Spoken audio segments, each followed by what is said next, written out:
Bismillahirrahmanirrahim. Mohon izin Bapak Ibu semua, pergi ke Tambusai beramai-ramai, tak tahu jalan sampai malam. Sebelum acara ini kita mulai, izinkan saya mengucapkan salam. Assalamualaikum warahmatullahi wabarakatuh.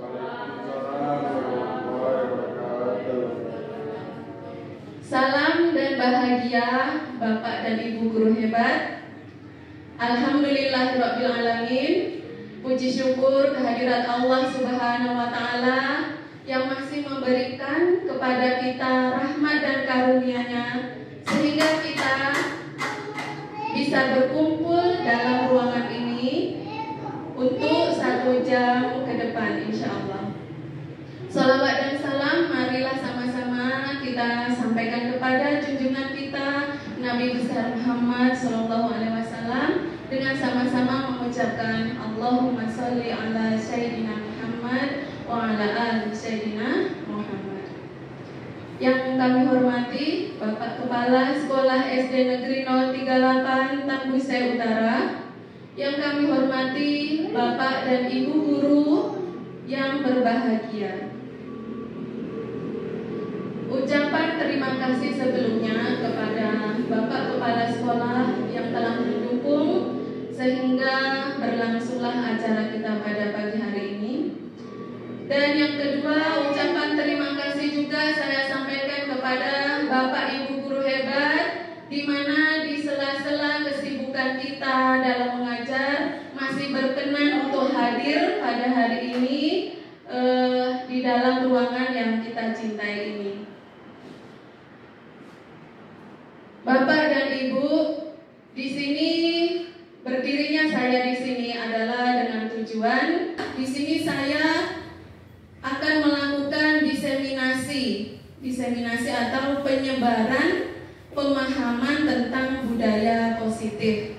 Dan ini merupakan tugas saya sebagai calon guru penggerak angkatan 7, yaitu pada modul 1.4. Nah, ini Bapak Ibu, ini merupakan diseminasi modul 1.4, pemahaman dan pengalaman penerapan budaya positif di sekolah kita. Nah, sebelum kita berangkat kepada seperti apa itu budaya positif, maka marilah sama-sama sejenak Bapak Ibu di sini, mari kita menenangkan pikiran kita terlebih dahulu.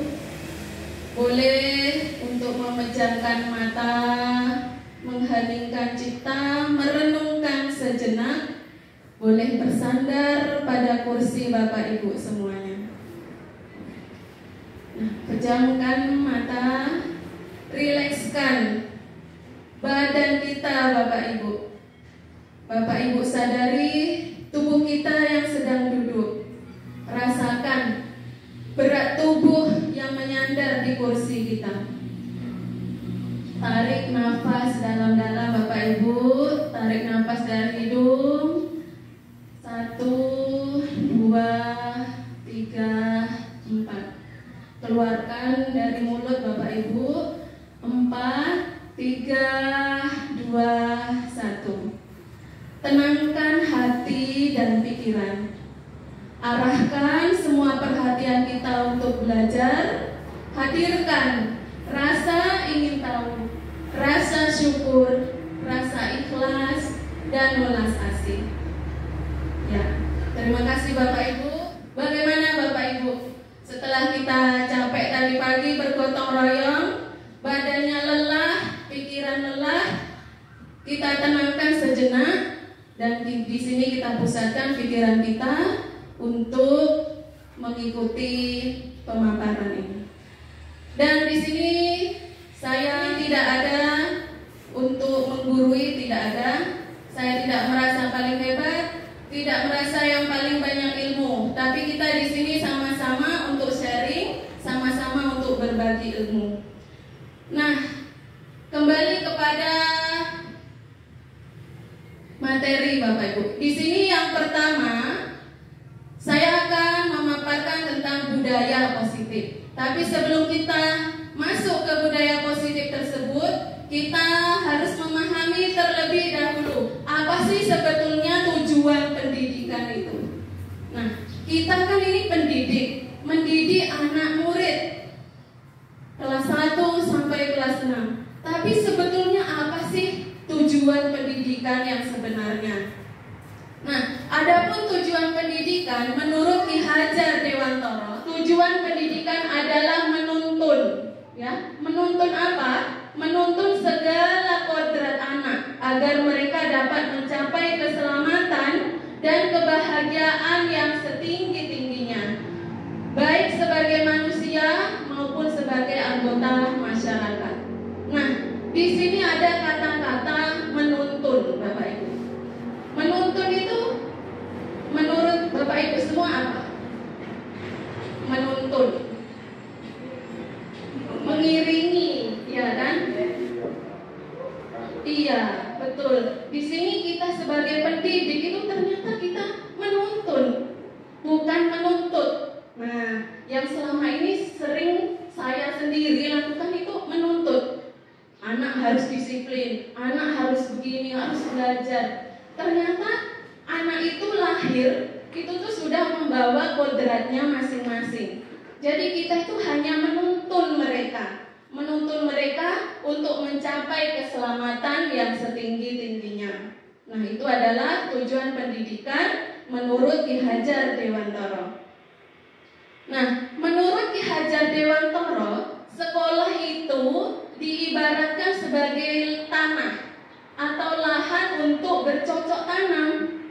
Jadi guru itu atau pendidik itu ibaratnya adalah sebagai petani, dan murid itu adalah tanaman. Nah, dan sekolah ini itu adalah lahannya, tempat kita untuk bercocok tanam. Nah, guru tadi ibaratkan sebagai petani. Petani itulah yang punya tanggung jawab bagaimana supaya tanamannya, padi itu tadi bisa tumbuh subur. Nah, berarti pandai-pandai gurunya untuk mengolah lahan pertanian tersebut. Pandai-pandai pendidik atau petani itu mengolah tanah, diolah supaya subur, diberi pupuk, diberi air, dan membuang gangguan-gangguan yang bisa mengganggu potensi dari tumbuhnya tanaman. Nah, itulah sebetulnya. Jadi sekolah itu adalah ibaratkan tempat untuk bercocok tanam. Berarti guru bertanggung jawab membuat tempat bercocok tanam itu sebagai tempat yang bagus untuk tumbuhnya tanaman.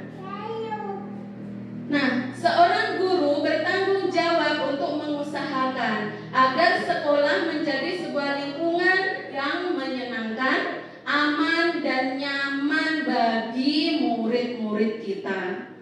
Ya, nyaman untuk bertumbuhnya murid serta dapat menjaga dan melindungi setiap murid dari hal-hal yang kurang bermanfaat atau bahkan yang dapat mengganggu perkembangan potensi murid. Nah, jadi udah tanggung jawab guru lah menciptakan lingkungan sekolah itu lingkungan yang nyaman, aman dan menyenangkan sehingga anak murid itu senang ketika akan berangkat ke sekolah. Senang mereka, nyaman mereka berada di sekolah.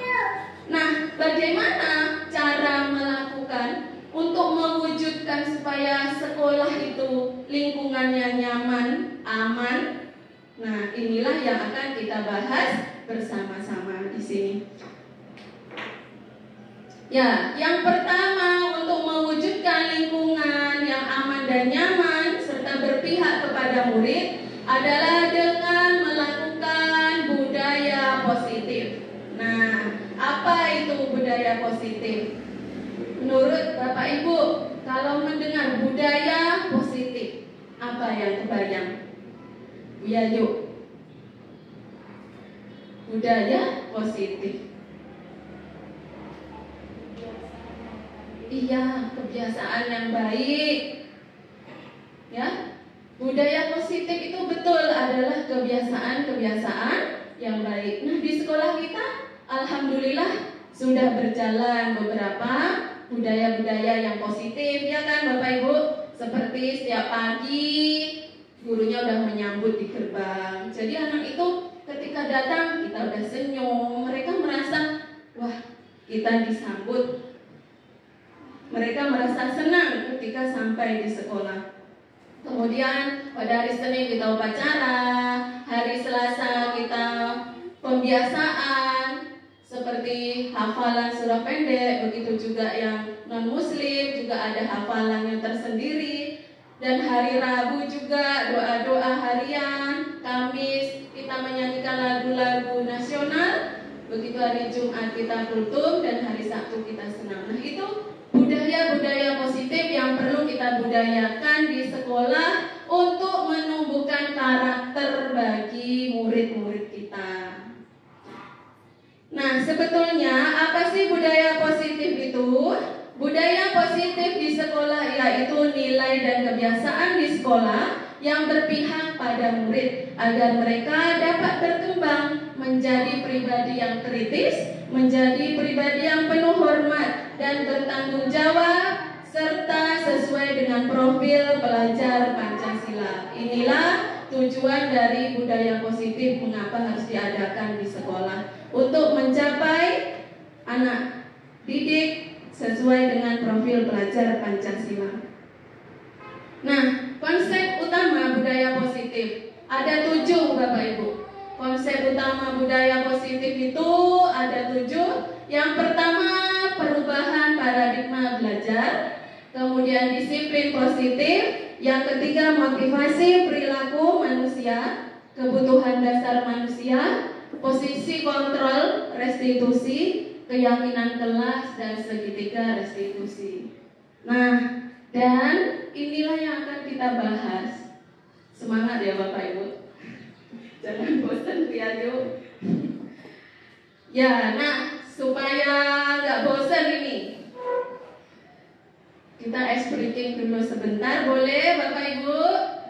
Boleh ya Pak? Kalau saya sebutkan pagi, tepuknya 1. Kalau siang 2. Kalau malam enggak tepuk. Nah, karena malam kan sepi. Ya, baik. Ayo kita mulai. Pagi. Pagi. Siang. Siang. Pagi. Malam. Konsentrasi, Pak. Ya, baik. Nah, kita berangkat kepada pembahasan yang pertama, yaitu perubahan paradigma belajar. Nah, kita di sini akan belajar tentang perubahan paradigma belajar. Berarti kalau ditengok dari kata-katanya kan ada yang berubah, ya kan? Kita akan berubah paradigma kita, pemikiran kita selama ini itu akan kita rubah. Nah, perubahan dari mana? Perubahan dari stimulus respon, kita akan berubah kepada teori kontrol. Nah, apa itu ya sebetulnya? Maka untuk memahaminya, kita ada game ini. Nama gamenya adalah Cobalah Buka. Nah, Cobalah Buka ini ada 2 orang, dimainkan oleh 2 orang. Satu sebagai A dan satunya sebagai B. Tugas A adalah, ini kita langsung praktek ya Bapak Ibu, supaya kita langsung ngerti nanti, oh ini maksudnya. Nah, sekarang saya minta siapa yang berkenan menjadi A. Ya, boleh Bu Dani jadi A. Kemudian yang jadi B, Bu Pipin ya. Nah, apa tugasnya? Bagaimana gamenya? Tugas A mengambil secari kertas, kemudian ditulis di situ nama terserah apa yang paling berharga dalam hidupnya. Nah, ayo silakan Bu Dani. Boleh berupa barang, boleh berupa apapun yang paling sekali terhadap barang tersebut.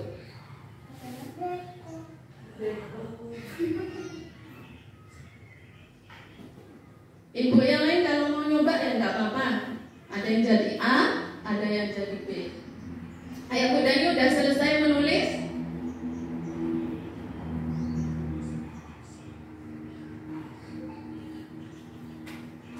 Udah. Nah, yang ditulis tersebut silakan dilipat, kemudian disimpan dalam genggaman tangannya. Silakan digenggam kedua tangannya, disimpan erat-erat. Dan tugas B, Bu Pipin sebagai B, Bu Pipin ini berusaha untuk mencoba membuka. Nah, buka apa yang ada dalam genggamannya Bu Dani. Bu Pipin boleh berusaha semaksimal mungkin, boleh merayu, ya, membujuk, bahkan boleh menggelitik, pokoknya biar dibuka oleh Bu Dani. Boleh memarahi, boleh menggoda, bahkan menawari uang pun boleh. Yang penting bisa kebuka itu kepala tangannya. Ya, silakan Bu Pipin dirayu.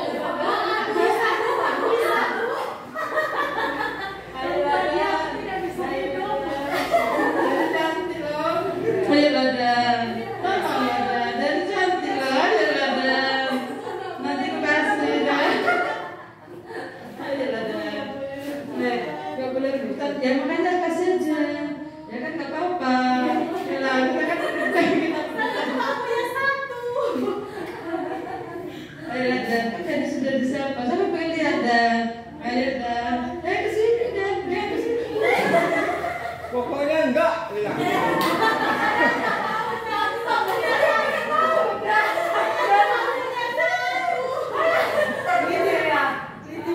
Ya oke Bu, nggak boleh ya dibuka ya. Nah, apa yang terjadi tadi Bapak Ibu? Nah, apa yang terjadi?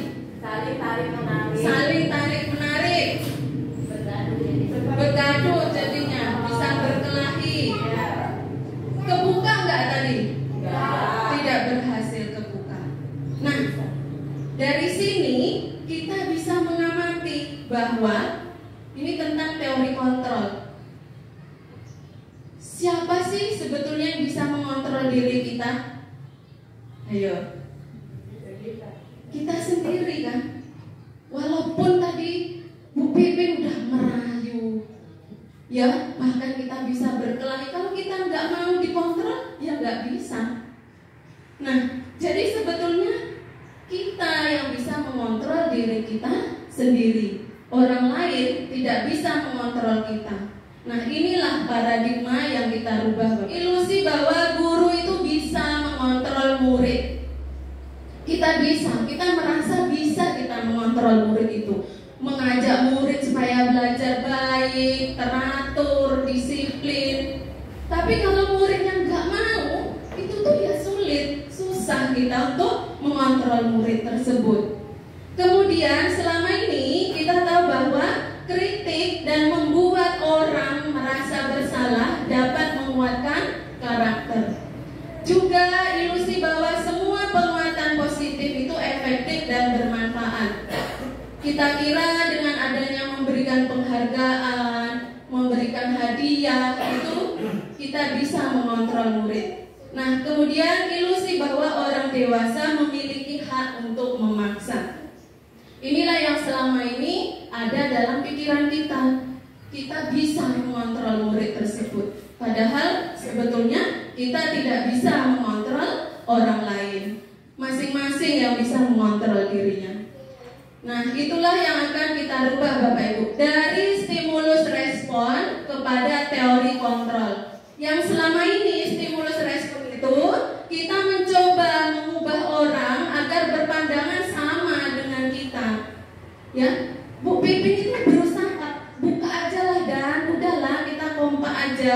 Nggak bisa, karena pandangan kita tuh nggak sama dengan pandangan orang lain, beda. Nah, ketika dalam inilah yang akan kita rubah menjadi teori kontrol, bahwa kita itu harus berusaha memahami pandangan orang lain tentang dunia. Enggak sama pandangan kita itu. Jadi kita harus berusaha juga memahami bagaimana pandangan orang lain. Enggak boleh kita memaksa. Kemudian dalam stimulus respon, perilaku buruk itu dianggap sebagai kesalahan. Muridnya datang terlambat, murid kita berkelahi, berbuat salah, itu menurut kita adalah suatu kesalahan. Padahal sesungguhnya setiap perilaku itu punya tujuan. Nah, anak itu bandel, mungkin dia punya tujuan. Mungkin dia cari perhatian, di rumah dia kurang perhatian dari orang tua. Ketika di sekolah dia mengganggu teman, dia punya tujuan biar dia mendapat perhatian, ya kan? Nah, kemudian orang lain bisa mengontrol saya. Itu dulu paradigma dalam stimulus respon. Orang lain tuh bisa mengontrol saya dan saya bisa mengontrol orang lain. Tapi buktinya tidak. Seperti contoh tadi, kita yang bisa mengontrol diri kita dan kita tidak bisa mengontrol orang lain. Nah, pemaksaan ada pada saat bujukan gagal. Nah, ini tadi awal-awalnya udahlah Bu Dani, buka aja lah, kita bujuk dulu. Tapi ketika bujukannya gagal, datanglah pemaksaan, merebut. Nah, itu padahal sesungguhnya kita bisa mencapai itu dengan kolaborasi atau bekerja sama mencari solusi mana yang terbaik. Kemudian dalam stimulus respon itu model berpikirnya ada yang menang dan kalah.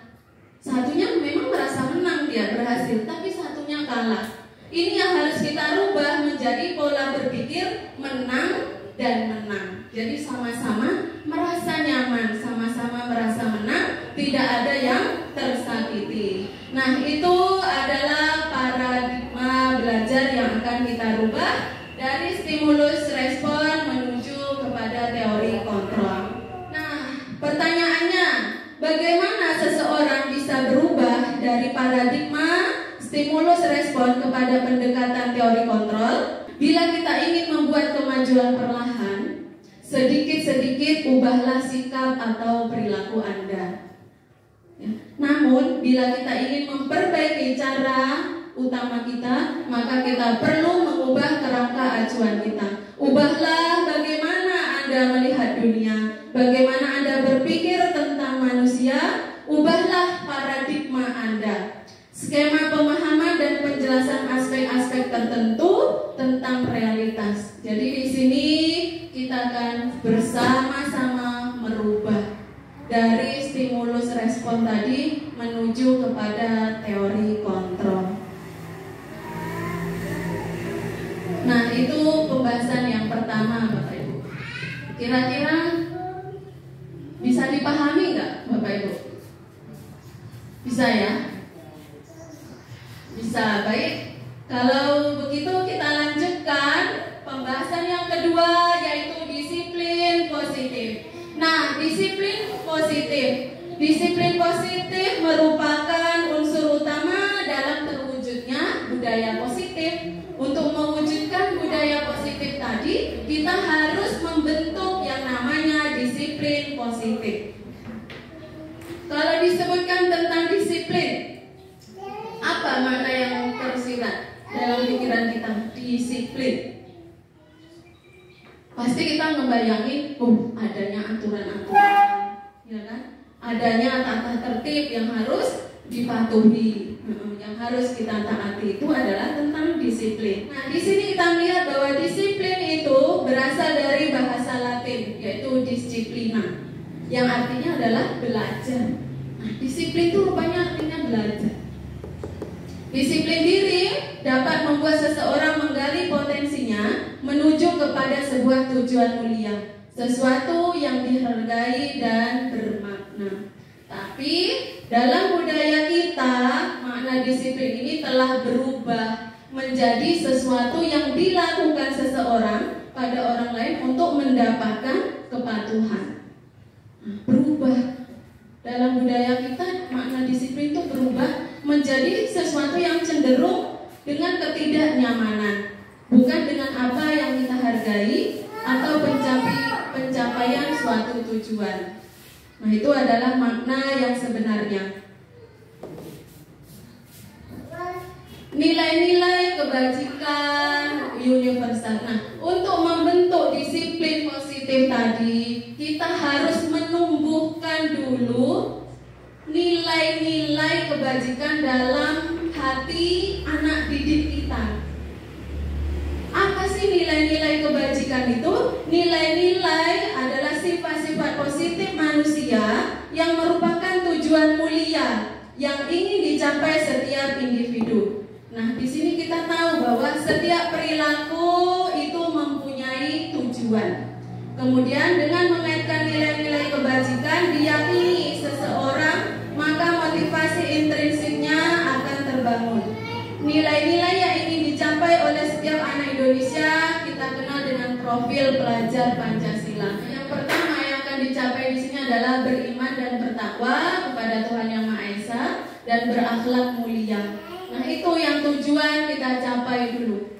Kita harus membentuk anak didik itu beriman dan bertakwa kepada Tuhan Yang Maha Esa dan mempunyai akhlak yang mulia. Itu yang pertama. Kemudian ada mandiri, ya. Kita harus membentuk anak didik kita menjadi orang yang mandiri, orang yang kritis, bernalar kritis, kreatif, inovatif dan berkebinekaan global. Seperti kita kan di sini global ini banyak berbagai suku, berbagai agama, dan kita harus membentuk anak didik itu mempunyai jiwa yang berkebinekaan global biar tidak ada lagi saling mengejek. Kita harus saling bersatu meskipun beda suku agamanya. Nah, kalau nilai-nilai kebajikan universal ini sudah kita bentuk, insya Allah nanti disiplin positif itu akan muncul karena mereka menyadari apa nilai yang akan dituju. Nah, Ki Hajar Dewantara menyatakan bahwa untuk mencapai kemerdekaan atau dalam konteks pendidikan kita saat ini, untuk menciptakan murid yang merdeka, syarat utamanya adalah harus ada disiplin yang kuat. Disiplin yang dimaksud adalah disiplin diri yang memiliki motivasi internal. Jadi kita harus menumbuhkan anak didik itu punya motivasi yang berasal dari dalam dirinya masing-masing. Nah, jika kita tidak bisa atau tidak memiliki motivasi internal, maka kita memerlukan pihak lain untuk mendisiplinkan kita, yaitu motivasi eksternal yang berasal dari luar. Nah, itu adalah mengenai disiplin positif. Seseorang yang memiliki disiplin diri berarti mereka bisa bertanggung jawab terhadap apa yang dilakukannya, karena mereka mendasarkan tindakan mereka itu pada nilai-nilai kebajikan universal tadi. Sebagai pendidik, tujuan kita adalah menciptakan anak yang memiliki disiplin diri sehingga mereka bisa berperilaku dengan mengacu pada nilai kebajikan universal. Jadi di sini siapa sih yang harus duluan membentuk disiplin positif tersebut? Tentunya kita sebagai bapak dan ibu guru bertanggung jawab lebih dahulu memberikan contoh, memberikan teladan kepada anak didik kita bagaimana berlaku disiplin positif. Yang ketiga, kita akan membahas tentang motivasi perilaku manusia. Motivasi, apa itu motivasi? Bu Nur, motivasi itu sesuatu yang tumbuh karena kita menginginkan sesuatu, begitu kan? Nah, itu adalah motivasi. Nah, motivasi perilaku manusia. Mari kita tanya coba kepada diri kita sendiri, bagaimana kita berperilaku? Mengapa kita melakukan sesuatu? Apa sih motivasinya? Apakah kita melakukan sesuatu itu karena adanya dorongan dari lingkungan? Atau kita melakukan sesuatu ada dorongan dari orang lain? Nah, terkadang kita melakukan sesuatu itu karena untuk menghindari ketidaknyamanan. Contohnya, Bapak Ibu umpama mendapat tugas nih dari Bapak Kepala Sekolah untuk pelatihan ke Kordik umpamanya. Nah, di situ kita akan timbul motivasinya. Kenapa ya saya harus ke Kordik? Kenapa saya harus berangkat? Apa sih motivasinya? Nah, motivasi perilaku manusia itu ada dua. Ada motivasi eksternal dan ada motivasi internal. Kalau motivasi eksternal itu yang berasal dari luar, yang internal yang berasal dari dalam diri kita. Nah, apa saja yang motivasi perilaku manusia itu? Yang pertama, motivasi manusia itu timbul karena untuk menghindari ketidaknyamanan atau hukuman. Nah, umpamanya tadi kita disuruh pelatihan ke Kordik umpamanya. Kita nanya, apa yang akan terjadi ya apabila saya nggak berangkat? Oh, wah nggak enak lah kalau nggak berangkat, nggak nyaman nanti ketemu Pak Kepala Sekolah. Kalau ada motivasi dalam diri kita itu seperti itu, berarti itu motivasinya masih berasal dari luar. Yang kedua adalah timbul motivasi karena untuk mengharapkan imbalan atau penghargaan dari pihak lain, penghargaan dari orang lain. Nah, di sini apa yang akan saya dapatkan kalau saya berangkat pelatihan? Nah, apakah kalau saya berangkat dapat transport? Ada transport, berangkatlah. Nah, itu adalah motivasi juga. Motivasi tapi yang berasal dari luar. Nah, kemudian yang ketiga, ini untuk menjadi orang yang mereka inginkan. Dan jadi motivasinya itu timbul karena dari dirinya sendiri. Dia menghargai nilai-nilai yang ada pada dirinya. Nah, inilah motivasi yang berasal dari motivasi dalam, motivasi internal. Kalau yang dua tadi motivasi eksternal. Nah, motivasi internal inilah tujuan dari disiplin positif. Dan motivasi internal ini yang harus kita tumbuhkan dalam diri kita, juga kepada anak didik kita, supaya anak didik kita itu mengikuti, itu mengerjakan sesuatu itu memang benar-benar dari dalam dirinya, bukan karena takut dihukum, bukan karena mau dapat hadiah, bukan, tapi karena memang timbul dari dalam dirinya sendiri. Nah, inilah yang harus kita tanamkan pada anak didik kita. Bagaimana sih supaya anak-anak itu berkelakuan baik, berdisiplin tanpa adanya paksaan. Nah, inilah PR kita bersama-sama, Bapak Ibu. Nah, contohnya di sini, sebagai seorang guru, saat kita hadir mengajar di kelas itu tepat waktu. Nah, apa motivasi kita? Kalau motivasinya itu karena segan sama teman atau karena segan sama kepala sekolah, berarti dia motivasi yang mana, Bapak Ibu? Iya, motivasi dari luar, yaitu karena untuk menghindari ketidaknyamanan atau hukuman. Nah, tapi kalau kita masuk kelas tepat waktu karena mengharapkan supaya nanti dapat piagam guru berprestasi misalnya, berarti itu motivasi dari luar apa dalam? Kalau kita melakukan sesuatu karena mengharapkan imbalan atau penghargaan, itu motivasi dari luar. Ya, karena kita mengharapkan imbalan atau penghargaan dari orang lain, itu masih motivasi yang berasal dari luar. Nah, tapi kalau kita masuk kelas, rajin, datang ke sekolah tepat waktu, itu muncul karena dari dalam dirinya sendiri, karena dia yakin memang ya seharusnya jadi guru yang memang harus begitu, datang tepat waktu supaya anak-anak kita juga bisa meneladani kita. Nah, jika sudah timbul motivasi yang seperti itu, itulah yang perlu kita tingkatkan dan kita tularkan kepada anak didik kita, supaya mereka juga melakukan sesuatu itu karena memang benar-benar dari dalam diri mereka masing-masing. Nah, inilah Bapak Ibu motivasi perilaku manusia, dan yang perlu kita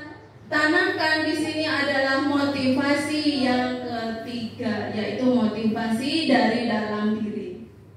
Nah, ini ada contohnya ini. Contoh kasus tentang motivasi. Ibu Anas ini adalah seorang guru kelas 2 SD. Nah, Bu Anas ini bingung ya. Anak-anaknya itu susah. Kalau ketika udah selesai istirahat, ketika masuk lagi, itu mereka saling dorong masuk kelas. Tidak teratur, tidak tertib mereka masuk kelasnya.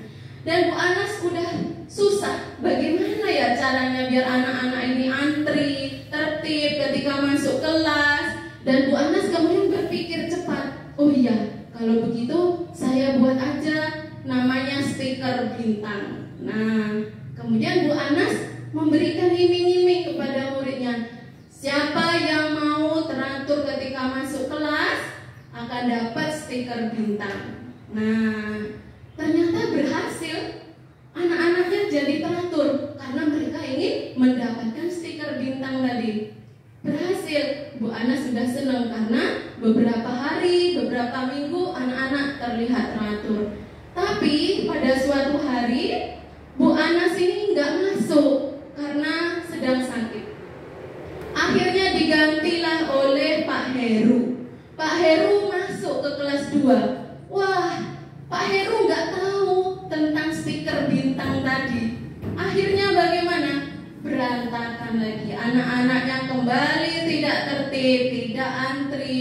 Ketika masuk kelas tidak teratur. Nah, ini kenapa bisa terjadi, Bapak Ibu? Karena yang diberikan sama Ibu Anas tadi itu hanya motivasi dari luar. Ya, benar sekali Bu Pipin.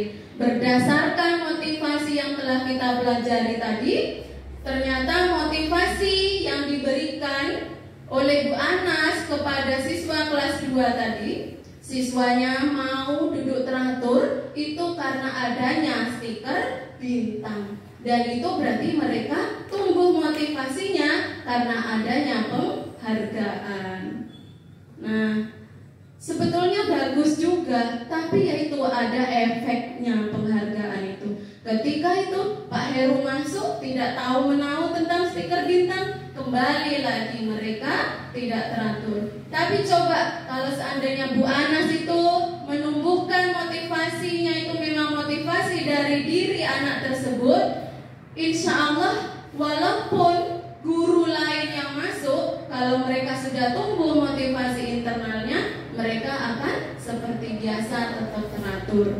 Nah, inilah motivasi yang harus kita tumbuhkan kepada anak didik kita. Sebagai seorang pendidik, maka tugas kita adalah menanamkan motivasi yang ketiga pada murid-murid kita, yaitu untuk menjadikan mereka orang yang mereka inginkan dan menghargai diri sendiri dengan nilai-nilai yang mereka percaya.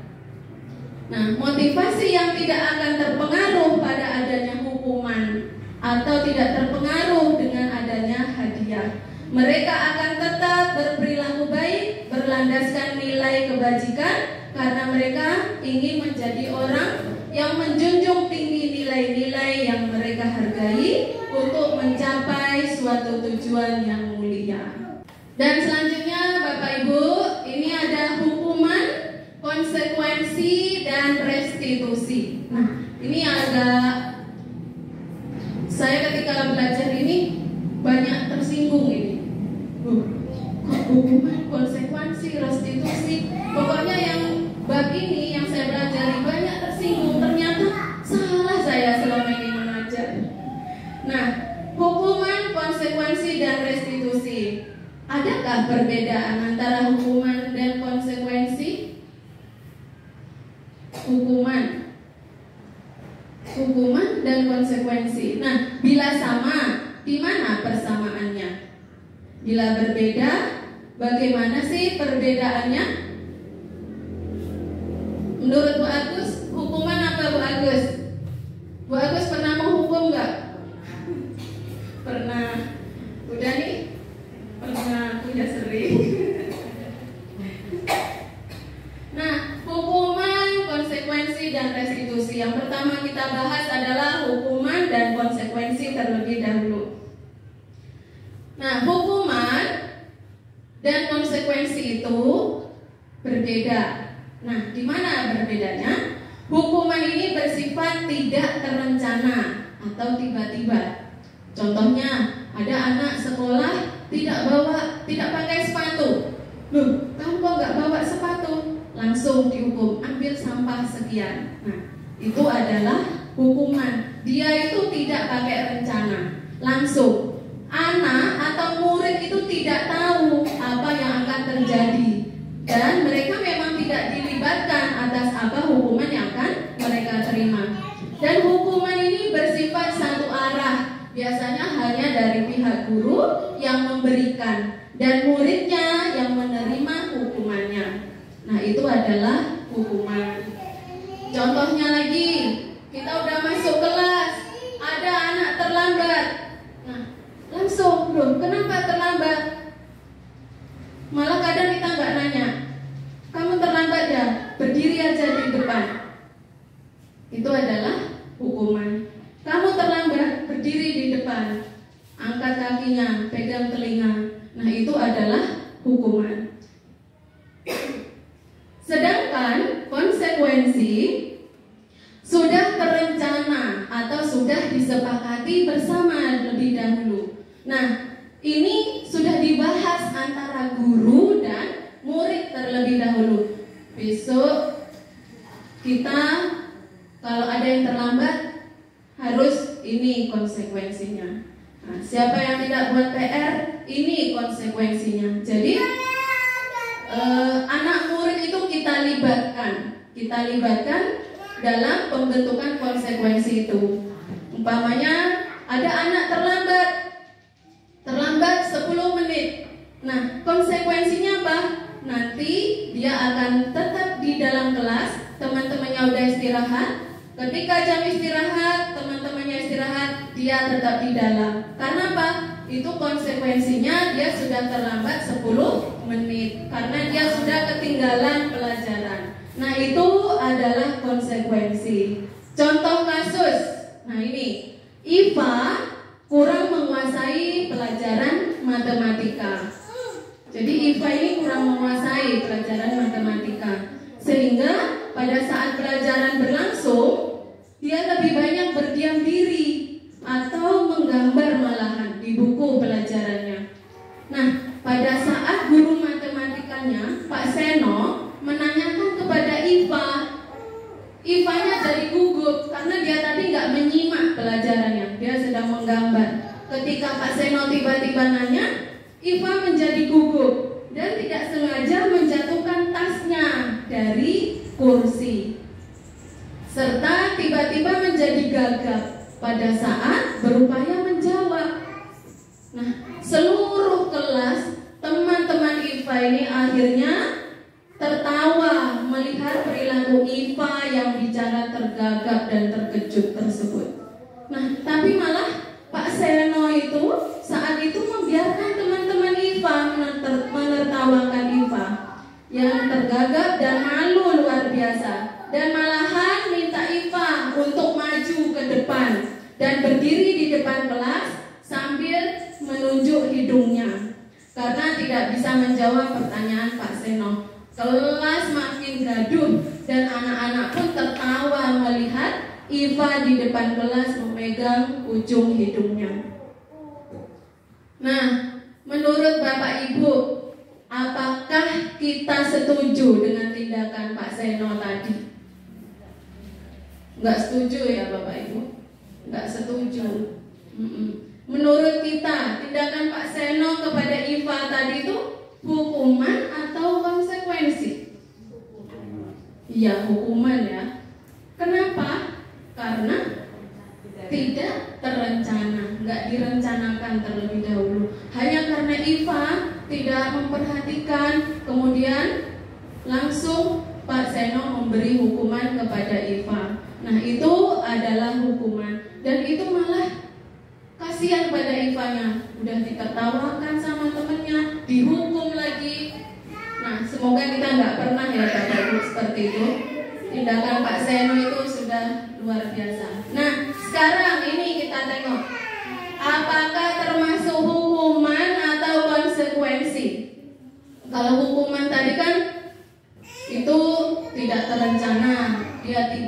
juga dan biasanya sangat menyakiti orang yang dihukum. Sedangkan kalau konsekuensi, karena dia sudah ada kesepakatan, rasa sakitnya itu tidak terlalu sakit. Yang pertama, mencatat 100 kali di dalam buku kalimat saya tidak akan terlambat lagi. Saya tidak akan terlambat lagi sampai 100 kali. Menurut Bapak Ibu itu hukuman atau konsekuensi? Hukuman, ya. Iya, tidak terencana. Karena terlambat disuruh menulis. Apa hubungannya terlambat dengan menulis? Ya kan? Nah, yang kedua, lari keliling lapangan karena terlambat hadir. Ini merupakan hukuman juga karena dia terlambat, suruh keliling lapangan. Nah, yang ketiga, menggantikan kertas tugas teman yang telah dicoret-coret. Jadi dia mencoret kertas ulangan temannya. Dia disuruh sama guru, ya udah ganti. Kamu harus mengganti apa yang sudah kamu coret. Nah, hukuman apa konsekuensi Bapak Ibu? Konsekuensi ya Bu Ayu? Iya, ini konsekuensi terhadap tindakan yang sudah dia lakukan tadi. Dia sudah mencoret tugas teman, berarti konsekuensinya dia harus bertanggung jawab menggantinya. Nah, ini bedanya hukuman dan konsekuensi. Membersihkan tumpahan air di meja karena tersenggol saat main, ini termasuk apa? Konsekuensi juga, ya betul. Dia harus bertanggung jawab dengan apa yang sudah dia lakukan, dan yang dilakukannya itu nyambung dengan apa yang terjadi. Nah, kalau dia menumpahkan air, konsekuensinya dia harus membersihkannya. Begitu. Yang terakhir, terlambat hadir di pembelajaran daring 15 menit dan kemudian dia diminta untuk tetap tinggal selama 15 menit sesudah kelas usai untuk membahas ketertinggalan pembelajaran. Ini termasuk konsekuensi juga karena dia sudah terlambat 15 menit. Konsekuensinya dia harus tinggal sesudah temannya istirahat, dia tinggal untuk membahas ketertinggalannya tadi. Nah, berarti dari sini kita udah paham ya Bapak Ibu, mana hukuman dan mana konsekuensi. Yang ketiga adalah restitusi. Nah, apa itu restitusi? Restitusi adalah proses menciptakan kondisi bagi murid untuk memperbaiki kesalahan mereka, sehingga mereka bisa kembali pada kelompok mereka dengan karakter yang lebih kuat. Nah, restitusi ini juga cara untuk mendisiplinkan. Tadi ada hukuman, ada konsekuensi. Yang ketiga adalah restitusi. Nah, restitusi ini merupakan proses kolaboratif yang mengajarkan murid untuk mencari solusi untuk masalahnya itu. Jadi murid itu sendiri yang mencari solusi tentang masalahnya. Contoh, anak tadi terlambat.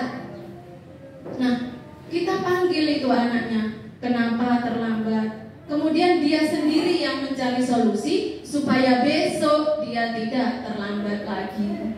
Begitu, itu adalah restitusi. Ciri-ciri restitusi, yang pertama, restitusi itu bukan untuk menebus kesalahan. Nah, ini dia. Restitusi bukan untuk menebus kesalahan, namun untuk belajar dari kesalahan. Kalau hari ini terlambat, besok jangan sampai terlambat lagi. Kemudian memperbaiki hubungan. Nah, tawaran bukan paksaan. Jadi restitusi itu tawaran. Kita nanti menawarkan kepada siswa. Jadi bagaimana untuk memperbaikinya, apa yang akan kamu lakukan? Nah, jadi kita menawarkan, bukan yaudah kalau gitu kamu lari lapangan, bukan. Tapi kita di sini menawarkan, bukan paksaan. Restitusi itu menuntun untuk melihat ke dalam diri. Restitusi mencari kebutuhan dasar yang mendasari tindakan. Restitusi diri adalah cara yang paling baik, dan restitusi ini fokus pada solusi. Jadi restitusi kita cari solusi, bukan mencari solusi dari permasalahannya. Kita lanjut Bapak Ibu, yang keempat adalah kebutuhan dasar manusia. Nah, di sini Ibu Sinta merupakan seorang guru kelas 3A di salah satu sekolah. Sedang bingung menghadapi ulah salah satu murid di kelasnya yang bernama Andi. Beberapa anak di kelas 3A telah datang padanya dan mengeluhkan Andi yang seringkali meminta bekal makan siang mereka dengan paksa. Nah, jika kita menghadapi situasi seperti Ibu Sinta, apa yang akan kita lakukan? Murid kita selalu minta ganggu bekal temannya. Kemudian menurut kita, kira-kira apa sih alasan Andi melakukan hal itu? Nah, di sini kita nggak boleh Bapak Ibu langsung menghukum Andi. Oh, kamu ganggu temanmu, hukum, tidak boleh. Tapi kita harus melihat dulu kenapa Andi melakukan perbuatannya. Jangan-jangan ada kebutuhannya yang belum terpenuhi.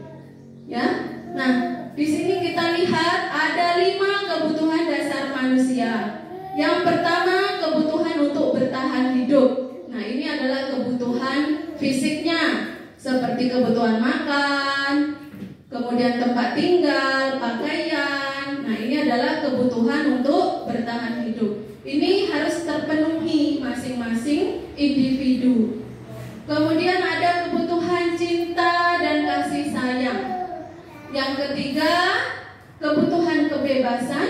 Yang keempat, kebutuhan kesenangan. Dan yang kelima, kebutuhan kekuasaan. Nah, kembali kepada kasus Ibu Sinta tadi. Jika kita jadi menghadapi situasi Ibu Sinta, apa yang akan kita lakukan? Nah, yang pertama, merujuk pada situasi yang sedang dihadapi Ibu Sinta di atas. Dalam konteks penegakan disiplin positif, Ibu Sinta sebaiknya mencari tahu dulu apa sih alasan Andi melakukan tindakannya tersebut. Nah, mengapa? Untuk mengetahui kebutuhan mana yang sedang berusaha dipenuhi oleh Andi. Mungkin Andinya punya masalah, makanya dia mengganggu bekal teman-temannya. Kita akan menghubungkan konsep tersebut dengan disiplin positif yang berdasarkan pada teori kontrol, di mana dinyatakan bahwa tadi kan setiap perilaku itu mempunyai tujuan, ya kan Bapak Ibu, di awal tadi setiap perilaku pasti punya tujuan. Nah, kita melihat dulu Andi mengganggu temannya, apa sih tujuan dia? Nah, itu harus kita cek dulu kebenarannya. Jangan-jangan si Andi ini melakukan karena memang dia belum makan. Nah, jangan-jangan Andinya memang belum makan itu di rumah, atau orang tuanya tidak membawakan bekal, atau jangan-jangan di rumahnya memang gak ada makanan. Nah, ini bisa terjadi. Nah, atau kalau itu yang dibutuhkan, berarti dia kebutuhan hidupnya tadi belum terpenuhi, makannya kurang. Nah, berarti ada yang kurang dengan kebutuhan hidupnya. Tapi kalau Andi melakukannya karena dia senang, dia tuh senang aja ganggu temannya. Dia sebetulnya udah makan, udah jajan juga, tapi dia senang melihat temannya itu menangis, temannya ribut, itu dia senang. Nah, berarti ini kebutuhan mana yang belum terpenuhi? Yaitu kebutuhan yang kesenangannya tadi. Nah, ada lagi kebutuhan dia mencari perhatian. Nah, mungkin di rumah dia nggak diperhatikan, kurang perhatian dari orang tuanya.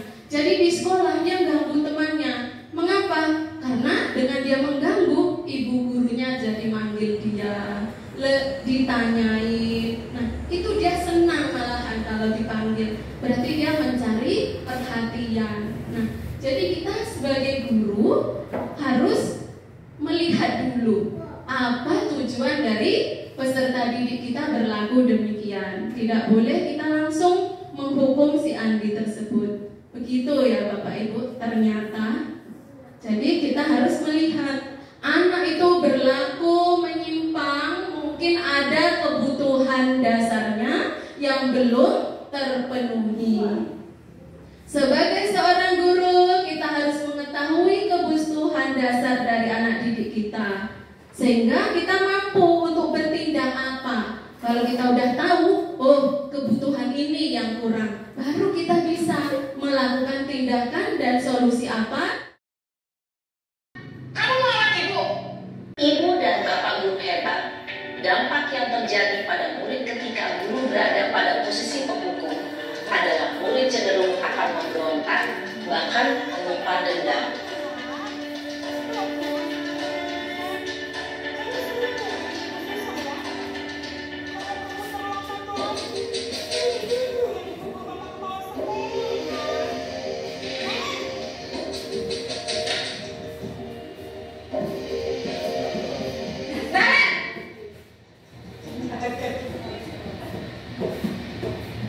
Selamat pagi, Bu. Naren, kamu kenapa terlambat lagi, Nak? Ya Tuhan, Naren, kamu senang ya bikin ibu susah ya? Kalau kamu terlambat lagi, nanti ibu yang ditegur bapak kepala sekolah, Nak. Disangka ibu tidak bisa membina kamu. Duh, gimana ini? Maaf, Bu. Duh, Gusti Naren, kamu suka ya kalau ibu ditegur bapak kepala sekolah? Terus, sekarang ibu harus tulis apa ini di buku absen? Ini kamu sudah sering terlambat loh. Ibu harus apa coba? Maaf, Bu. Maaf sekali. Ya sudah, lain kali jangan bikin ibu susah lagi ya, Nak ya. Ibu tidak akan kuat lagi kalau kamu begini terus. Bisa jantungan kalau ibu tegur bapak kepala sekolah. Sana cepat ke kelas. Maaf ya, Bu. Maaf sekali. Posisi membuat rasa bersalah berbicara dengan nada tenang, cenderung lembut. Namun kata-kata yang diutarakan membuat murid merasa menjadi orang yang gagal. Memandang buruk dirinya sendiri, merasa tidak berharga, dan tidak sanggup membahagiakan orang lain. Ketika guru mengambil posisi pembuat rasa bersalah, murid akan menganggap dirinya yang bersalah dan ia akan menyimpan emosi negatif tersebut di dalam dirinya. Sekarang posisi teman.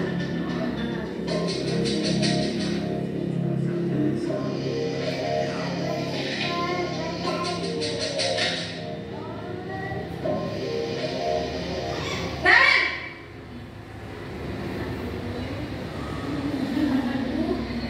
Selamat pagi, Bu. Wah, sudah jam berapa ini, Nak?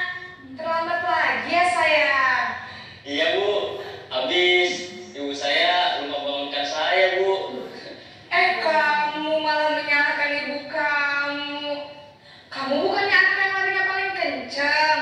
Kok terlambat sih? Iya, Bu. Saya memang terlambat bangun tadi.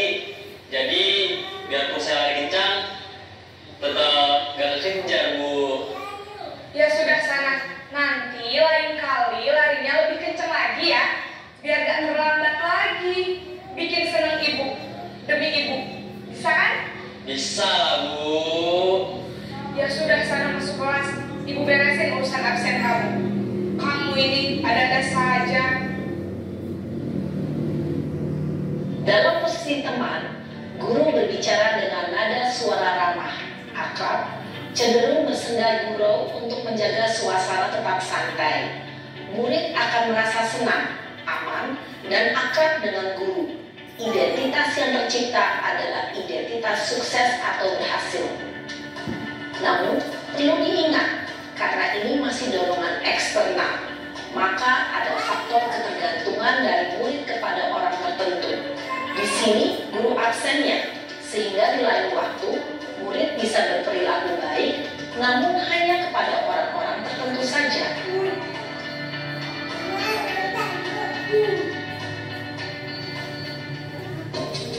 Pemantau posisi pemantauan.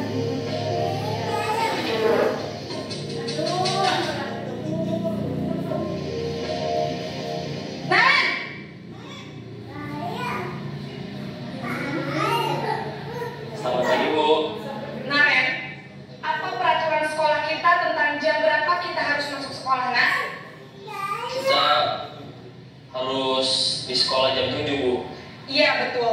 sudah jam 7.20. Naren sudah tahu konsekuensinya jika terlambat hadir. Paham Bu, saya harus tinggal kelas pas jam istirahat selama 20 menit. Ya benar, konsekuensinya demikian. Jadi nanti jam 9.30 pas istirahat, kamu harus tinggal di kelas, kerjakan tugas tambahan untuk ketertinggalan kamu, ya? Baik Bu. Posisi pemantau mengandalkan penghitungan atau data untuk mengontrol murid. Guru mengarahkan murid berdasarkan peraturan dan konsekuensi. Seorang pemantau menunjukkan bahasa tubuh dan ekspresi wajah yang datar dan cenderung formal.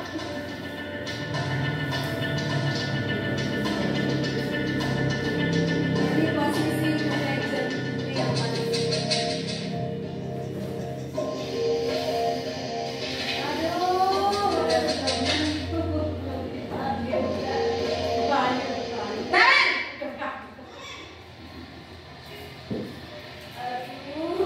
Selamat pagi Bu. Selamat pagi, Naren. Maaf Bu, saya terlambat. Iya, sekolah masuknya jam 7, sekarang sudah jam 7.20. Jadi sekarang bagaimana ini, Naren? Maaf Bu, saya lupa setel alarm saya semalam. Baiklah, menurut kamu, keyakinan sekolah yang mana yang perlu kamu tingkatkan? Menghargai diri sendiri dan orang lain mungkin ya Bu. Setuju. Jadi, apakah Naren meyakini prinsip saling menghormati tersebut? Iya Bu, saya meyakininya. Apakah Naren bersedia memperbaiki masalah keterlambatan ini? Bersedia Bu. Bagaimana kamu akan memperbaiki masalah keterlambatan ini? Saya akan coba untuk tidak lupa menyetel alarm saya Bu. Baik, kalau Naren lupa menyetel alarm di rumah, ada orang yang kira-kira bisa bantu mengingatkan tidak? Ada Bu, kakak saya, Kak Emma. Ada lagi selain Kak Emma? Selain Kak Emma, ada ibu saya. Baik, jadi yang mengingatkan Naren adalah Kak Emma dan ibu kamu ya. Kira-kira akan mulai setel alarm kapan nih, Naren? Setelah pulang sekolah, akan segera saya lakukan. Baik, jadi Naren akan setel alarm untuk bangun besok pagi dan akan diingatkan oleh kakak dan ibunda Naren ya. Ada lagi yang mungkin perlu dilakukan, Naren? Agar tidak terlambat bangun lagi. Tidak ada Bu. Baik, Naren. Terima kasih untuk kerjasama kamu. Sekarang kamu perlu kembali ke kelas untuk belajar. Baik Bu, terima kasih.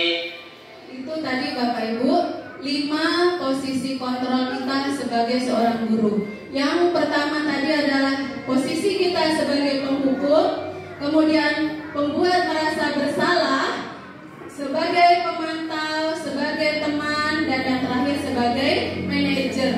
Nah, dari kelima posisi kontrol tadi, kira-kira mana yang pernah kita lakukan, Bapak Ibu? Bu Eka, mana yang pernah Bu Eka lakukan? Penghukum. Sebagai pembuat merasa bersalah, ada yang pernah? Kemudian sebagai teman, sebagai pemantau, dan manajer. Nah, yang pertama tadi posisi sebagai penghukum. Wah, ini penghukum itu tadi ada ciri-cirinya, dengan suara yang keras, bahkan kadang menyakiti anak muridnya. Nah, ini tidak baik yang posisi penghukum ini. Suaranya keras, tidak menanya dulu kenapa, apa sebabnya, begini-begini, tidak. Dia langsung menghukum. Mengapa naik terlambat, langsung dihukum. Yang kedua tadi, pembuat merasa bersalah. Nah, ini juga tidak kalah ekstrim ini sebetulnya. Dia memang kata-katanya tuh lembut. Aduh nak, kamu mau jadi apa nak? Lembut dia, tapi menusuk ke hati anak itu. Kamu kasihan, orang tuamu udah capek-capek kerja, nyekolahkan, kok sekolahnya main-main. Nah, ini dia memakai bahasa yang halus, tapi malah terasa sekali. Bahkan efeknya yang membuat merasa bersalah ini, efeknya kepada murid itu akan lebih terasa daripada yang menghukum tadi. Kalau posisi sebagai teman, ini dia bahasanya lebih santai. Namanya seperti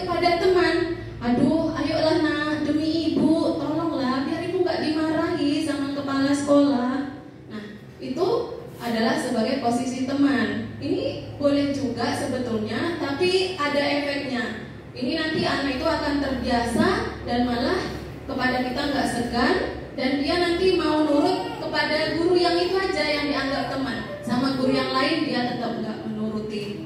Nah, yang keempat tadi adalah posisi pemantau. Ini orangnya tegas, ya biasanya orangnya tegas, dan kemudian kalau anak tadi terlambat 15 menit, berarti dia harus tetap di kelas mengerjakan tugas 15 menit dan kita memantaunya begitu.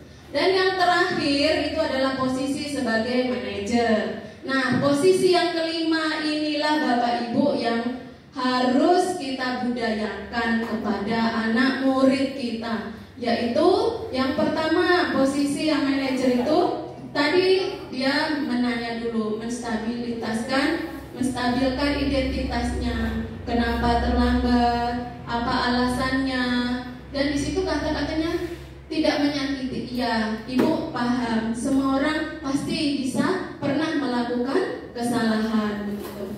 Dan di sini kita mencari solusi supaya besok tidak terlambat lagi. Cara yang keenam adalah keyakinan kelas.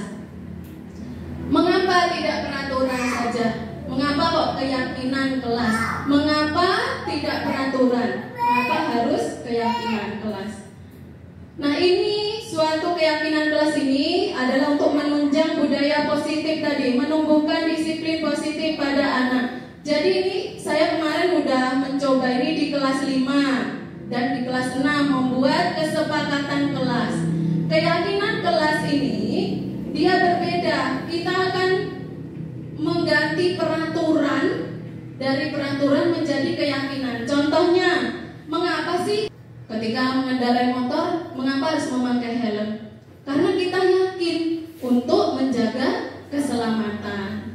Kemudian ada aturan harus jaga jarak, pakai masker. Mengapa? Yaitu untuk kesehatan atau keselamatan. Jadi dalam keyakinan kelas itu ada nilai yang kita tuju, bukan karena memakai helm karena takut ditilang oleh polisi, bukan. Tapi kita yakin pada diri sendiri tadi untuk menjaga keselamatan. Nah, bahasanya itu kita rubah. Dari peraturan itu kita rubah. Biasanya kalau peraturan itu kan bersifatnya larangan ya Bapak Ibu.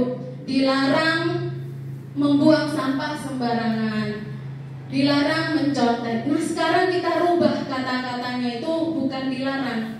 Seperti tadi kita harus cuci tangan sebelum masuk kelas, harus memakai masker, menjaga jarak. Itu kan banyak tuh aturannya. Kita buat saja. Tujuannya untuk apa? Keyakinannya tuh apa sih yang kita yakini? Mengapa kita harus menjaga jarak, cuci tangan, pakai masker? Untuk menjaga keselamatan dan kesehatan. Bisa kita ganti bahasanya menjadi saling menjaga kesehatan begitu. Jadi kita ganti dari peraturan kelas kepada keyakinan kelas. Ini contohnya. Kalau peraturan itu dilarang mengganggu teman, ini kita ganti dengan saling menghormati. Jadi di kelas kita masing-masing itu kita buat nanti dengan anak muridnya. Sama-sama, kalau kesepakatan kelas itu semua anak didik kita ikutkan untuk membentuk kesepakatan bersama-sama. Kalau peraturan kan biasanya cuma dari guru. Guru membuat aturan ini, tata tertib ini. Ternyata makanya anak itu nggak mau menuruti karena mereka nggak merasa ikut dalam membuat peraturan tersebut. Nah, tapi kalau kita ajak anak tersebut melakukan kesepakatan bersama-sama, mereka akan sama-sama bertanggung jawab kepada keyakinan tersebut. Kemudian dilarang terlambat aturannya, kita ganti menjadi hadir tepat waktu. Dilarang melakukan kekerasan, kita buat saling menjaga keamanan. Gunakan masker, cuci tangan, jaga jarak dan sebagainya, kita buat saling menjaga kesehatan. Dilarang merokok, berarti nilai yang diyakini menghormati orang lain dan berempati. Jadi nilainya ini, nilai ini yang harus kita tumbuhkan kepada anak didik kita. Nah, bagaimana cara pembelajaran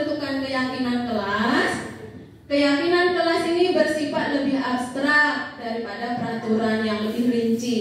Keyakinan kelas berupa pernyataan-pernyataan universal. Pernyataan keyakinan kelas senantiasa dibuat dalam bentuk positif. Jadi nggak ada kata-kata dilarang buang sampah. Nggak lagi. Kita memakai kata-kata yang positif. Keyakinan kelas sebaiknya sesuatu yang bisa diterapkan di lingkungan tersebut, dan semua warga kelas hendaknya ikut berkontribusi. Semuanya ikut dalam membentuk keyakinan kelasnya.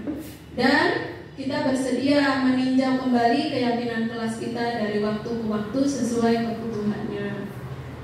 Ini bisa kita bentuk Bapak Ibu, keyakinan kelas di kelas kita masing-masing. Tidak boleh berbicara kotor. Nah, apa tujuannya?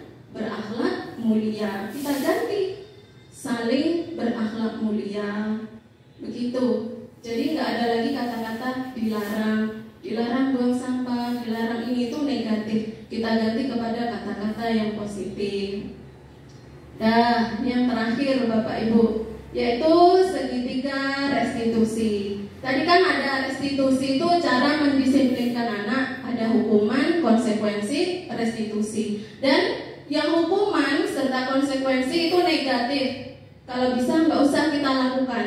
Nah, mana yang kita lakukan? Yaitu restitusi. Kita fokus untuk memberikan solusi. Nah, bagaimana cara restitusi tersebut? Ini dia dinamakan segitiga restitusi, yaitu proses menciptakan kondisi bagi murid untuk memperbaiki kesalahan mereka. Nah, jadi sini kita ingin memperbaiki kesalahan murid tersebut sehingga mereka bisa kembali pada kelompoknya dengan karakter yang lebih kuat. Melalui restitusi, guru dapat membantu murid menjadi lebih memiliki tujuan, membantu murid untuk jujur pada diri sendiri, kemudian memberikan penawaran, ya, bukan paksaan. Ini dia tahapannya. Tahapan segitiga restitusi. Yang pertama, ini dia, menstabilkan identitas. Kita stabilkan dulu identitas anak itu. Baru yang kedua, validasi tindakan yang salah. Yang ketiga, menanyakan keyakinan. Ini sebetulnya ada videonya ini, Bapak Ibu. Saya udah praktek kemarin ini di kelas. Assalamualaikum. Sehat? Udah istirahat tadi kan? Nah, ini adalah tahapannya, Bapak Ibu.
restitusi. Itu makanya disebut segitiga restitusi. Tahapan yang pertama tadi kita stabilkan dulu identitas anak tersebut. Kita ucapkan kata-katanya, ya nggak apa-apa.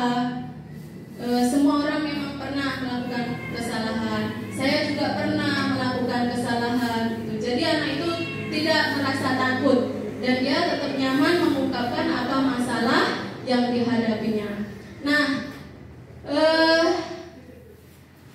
mungkin sudah selesai semua paparan. Ketujuh konsep utama budaya positif tadi. Yang pertama, perubahan paradigma belajar, kemudian ada motivasi perilaku manusia atau kebutuhan dasar, dan yang terakhir tadi adalah segitiga restitusi. Nah, dari situ Bapak Ibu, kesimpulannya, sebagai seorang guru, marilah sama-sama kita menciptakan suatu lingkungan positif yang terdiri dari warga sekolah yang saling mendukung, saling belajar, saling bekerja sama, sehingga tercipta kebiasaan-kebiasaan baik. Dari kebiasaan-kebiasaan baik akan tumbuh menjadi karakter-karakter baik bagi warga sekolahnya. Dan pada akhirnya, karakter-karakter dari kebiasaan-kebiasaan baik akan membentuk sebuah budaya positif dan akan terwujud sekolah yang aman, nyaman, dan menyenangkan. Insya Allah. Amin. Ya Rabbal Alamin. Nah, mungkin hanya demikian yang dapat kami sampaikan. Lebih dan kurangnya mohon maaf, dan sekali lagi terima kasih atas waktunya Bapak Ibu. Demikian, lebih dan kurang mohon maaf. Billahi taufiq wal hidayah. Wassalamualaikum warahmatullahi wabarakatuh.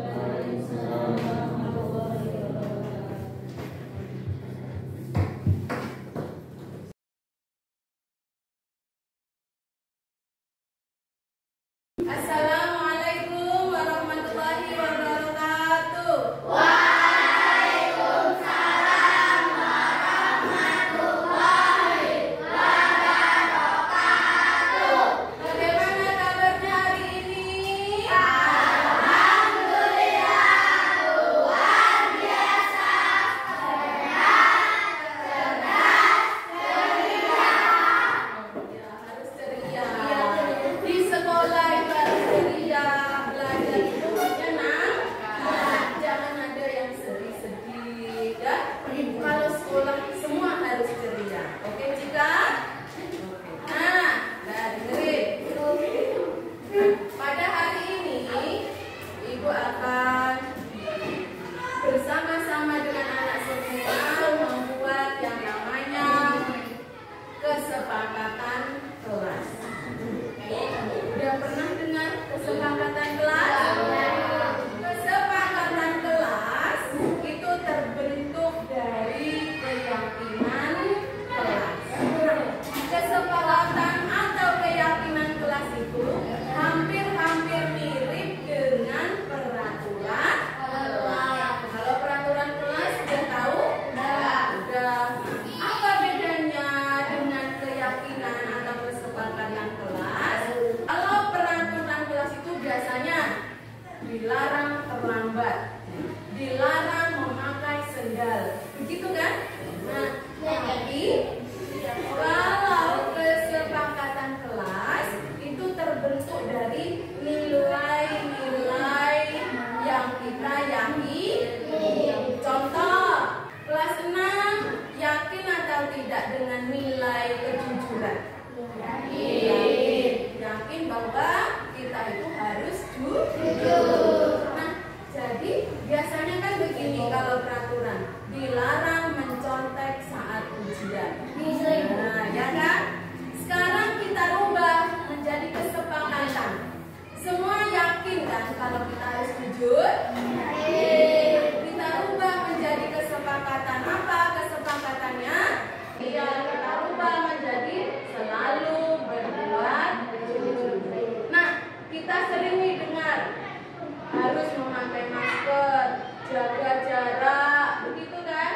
Cuci tangan sebelum masuk kelas. Nah, itu adalah peraturan.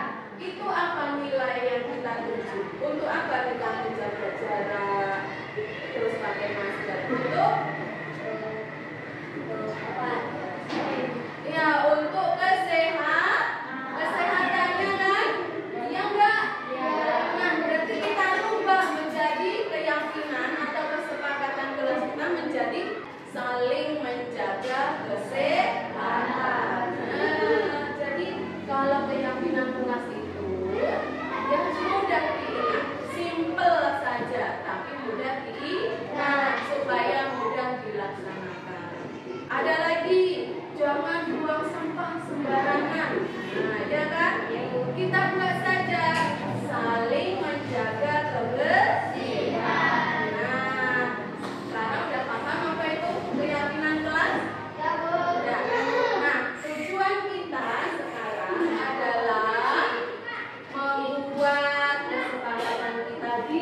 boleh ngomong jorok, ya enggak?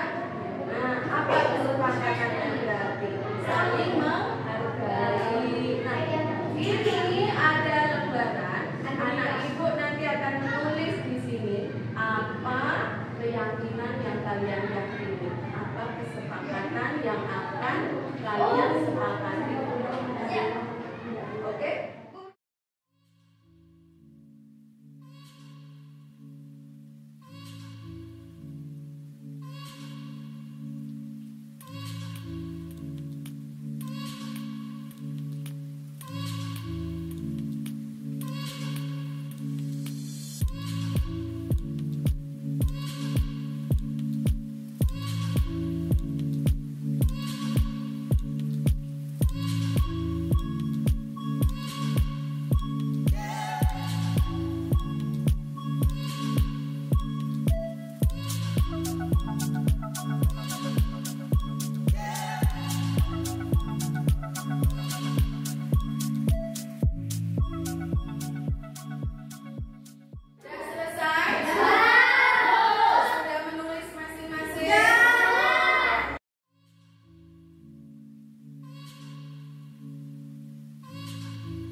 Assalamualaikum warahmatullahi wabarakatuh.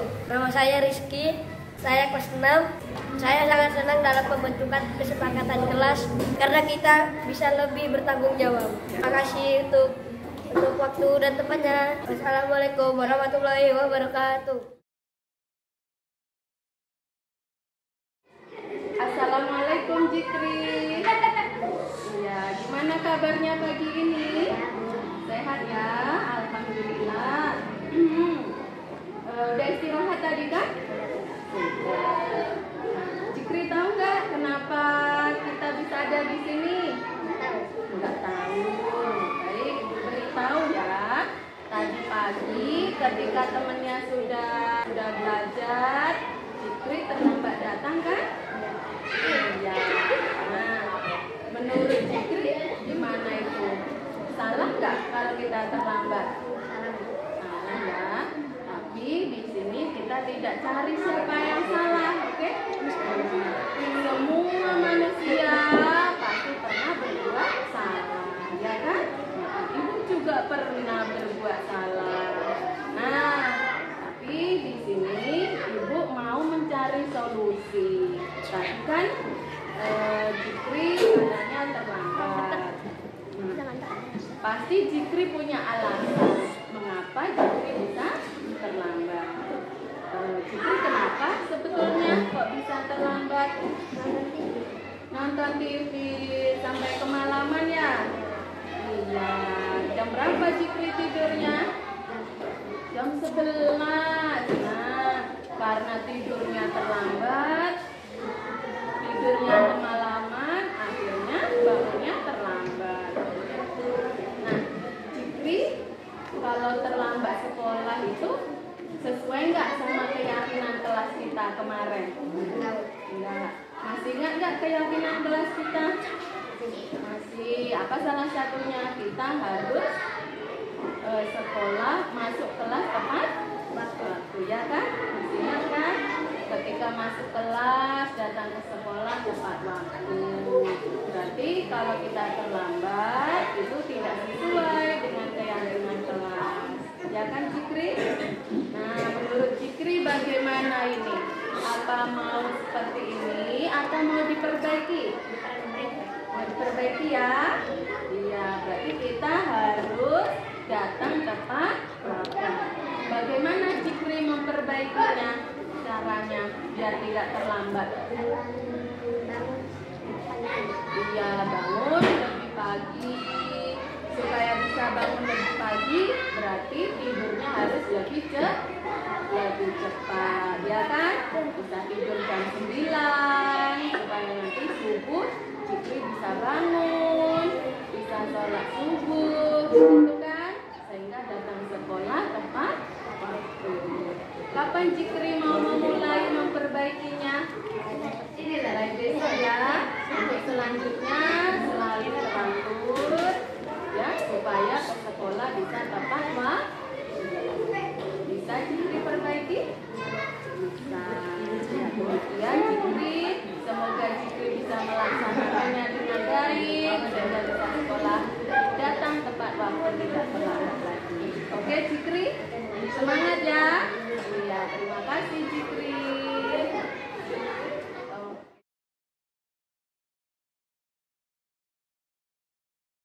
Assalamualaikum warahmatullahi wabarakatuh. Nama saya Rizky Anaki, salah satu guru di SD 038 Tambusai Utara. Yang ingin disampaikan pada kesempatan ini adalah mengikuti materi yang telah disampaikan akan kami kuliah tentang materi pada hari ini. Saya sebagai guru merasakan sangat beruntung dan mendapatkan ilmu yang sangat bermanfaat setelah mengikuti materi ini. Mudah-mudahan apa yang disampaikannya, materi dan ilmu yang disampaikannya pada hari ini dapat bermanfaat bagi sekolah, khususnya di SD kami, SD 038 Tambusai Utara, dan buat Ibu Fauziah. Kami ucapkan terima kasih, semoga sukses selalu, dan apa yang menjadi ilmu yang didapatkan, yang dipelajari dan diberikan selama di sekolah ini menjadi bermanfaat dan menjadikan sekolah kita maju, sukses, dan berprestasi tentunya. Itu saja yang dapat saya sampaikan. Assalamualaikum warahmatullahi wabarakatuh.